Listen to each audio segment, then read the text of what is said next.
Happy New Year and welcome back to my channel. Today we will be continuing the three-part series where I talk about Black women in healthcare. For part 2, we will be talking about the concepts and ideologies that impact the treatment Black women receive in healthcare today. Next week, I will upload the last part of this series, which will feature some healthcare workers in my family about their own experiences. So without further ado, let's get started. Back in 2017, a section of a nursing textbook received heavy criticism as it lists how different groups of people of color feel pain. So I'm just going to quickly go over what the textbook says about different groups of people. So the textbook states that Arabs may not ask for medication and will thank Allah instead, as both Arab and Indian patients must endure pain as a testing of faith. The textbook states that Chinese people may not ask for medication because they believe that the nurse or doctor should be treating someone with a more severe case. Jews are more vocal and will demand assistance as they believe pain should be validated and shared by others. Hispanics will view pain as punishment, and Native Americans will prefer a medication that has been blessed by a tribal shaman. As for Black people, the textbook states that they report higher pain intensity as Black people believe that pain is inevitable. All these statements about each group is incredibly false. One's ethnicity, religion, race, color, or creed should not define the severity of our pain. Pain is pain, and it should be catered to and treated with empathy.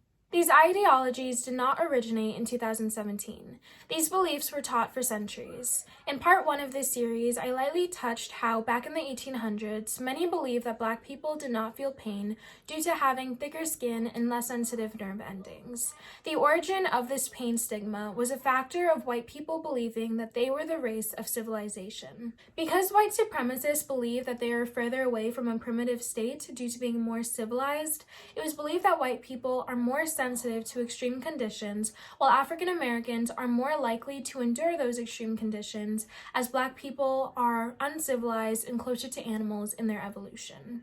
I just want to put it out there that this is not my beliefs or opinions at all, but this is just why people originally believed that Black people don't feel pain. The stigma is still believed and practiced today in healthcare, and before I dive into it, I just want to take a moment to talk about this term called implicit bias. Implicit or unconscious bias occurs when stereotypes influence automatic brain processing. For example, when someone is shocked to see that an Asian is struggling in math because of the stereotype that all Asians are math prodigies. Many people, including myself, struggle with implicit bias, and because it's an unconscious thought, it is extremely internalized, which makes it harder for people to even realize that they have it. So there are 3 types of implicit bias, and the first one is information bias, which is basically a measurement error. For example, when someone says that Black people commit more crimes without understanding that low-income Black neighborhoods are over-policed as compared to high-income white suburban neighborhoods. Selection bias stems from a distortion in a measure of association. For example, when a group is generalized due to a study sample that did not have random participants. Last is confounding bias, which is one that many struggle with, like the example that I gave earlier of someone being shocked to see that an Asian is struggling in math due to the stereotype that all Asians are math prodigies. This bias is basically when someone is surprised to see someone acting against their expectations. It is important to understand implicit bias as it is one of the main factors that influence the treatment Black women receive in healthcare today. Implicit bias affects one's judgment and verbal behavior towards others. Whenever we see Black women, we view them as strong, which is a positive connotation. However, over time, we begin to develop an unconscious bias that Black women are able to endure pain and tribulations. This causes doctors and nurses to turn Black women away and refuse to deliver pain medications. One study of 400 hospitals found that Black patients with heart disease receive cheaper treatment than their white counterparts. Black patients are less likely to receive coronary bypass operations and angiography. Black people are discharged earlier than their white counterparts as well. Black women are less likely than white women to receive radiation therapy in conjunction with a mastectomy. Black people are also more likely to be amputated. Now, I don't know about you, but I think there is a clear racial disparity in the treatment that Black and white people receive. Now, I'm not saying that nurses and doctors created this secret master plan to treat patients differently. This connects to implicit bias, where doctors and nurses don't even realize that they have these unconscious biases. When there are textbooks like the one that I showed earlier, nursing students absorb that information so that when they are acting within the medical field, these biases cause them to make unintentional but ultimately harmful judgments about people of color.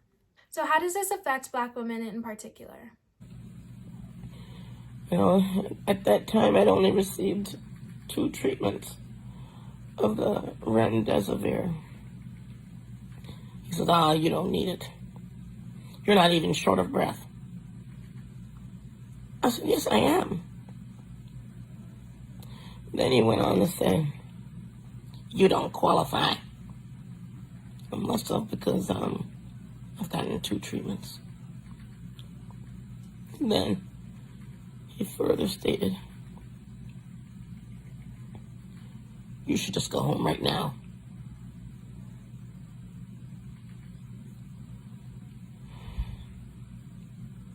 And I don't feel comfortable giving you any more narcotics.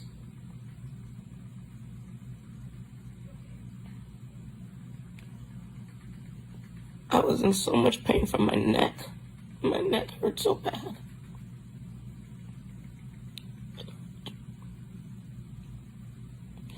I was crushed.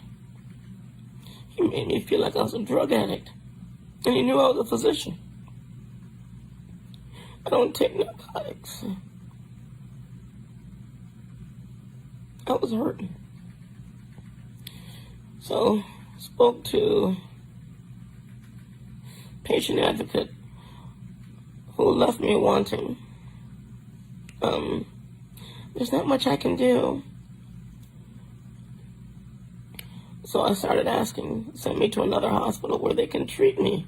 And if they're not going to treat me here properly, send me to another hospital. Well, next thing I know, I'm getting a stat CT of my neck with and without contrast. The CT went down a little bit into my lungs, and you could see new pulmonary infiltrates, new lymphadenopathy all throughout my neck. And all of a sudden, yes, we'll treat your pain. You have to show proof that you have something wrong with you. Those were the last words of late Dr. Susan Moore, who died from COVID-19 last week. She went to the hospital for treatment, and her doctor refused her care, even though she told him multiple times that she was in pain. She knew she had pain in her neck, but she did not receive a scan until she told her nurse that she wanted to go to a different hospital. Black women are constantly turned away and refused treatment, and it is killing us today. For Black women over the age of 30, pregnancy-related mortality rates are 4 to 5 times higher than their white counterparts. And the pregnancy-related mortality rates for Black women with a college degree is 5.2 times higher than their white counterparts. When Black women experience pelvic and menstrual pain, they are 22% less likely to receive medication to treat it. The lifetime probability of Black women with breast cancer is 11.5% and 13.2% for white women.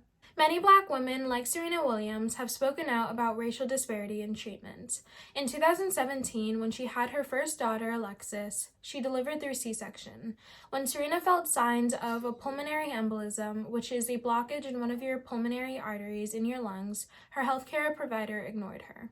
We can't undo years of systemic racism, but we can check our implicit biases. And the first step in doing so is acknowledging the fact that Black women are refused care due to being test subjects in the past and being taught that Black women are strong and can endure pain. So what can you do? It is extremely important to document everything when receiving treatment. Document your experiences and symptoms and put them in a calendar or a diary to show frequency, pain levels, and anything that provided relief. Every person should do this regardless of if you are Black or not, in order to ensure that you are receiving proper care. You can join and support groups like the African American Policy Forum. Link will be down in the description box. You can read Reproductive Injustice. Link will also be in the description box. You can also support and donate to more organizations that will be down in the description box. I will also be linking down many more sources that we can use to check our own implicit biases and more information about how Black women are treated in healthcare. Together we can do this. Together we can bring justice and create a system that advocates for everyone. Unity makes strength, and remember, if you're not a part of the solution, then you are contributing to the problem.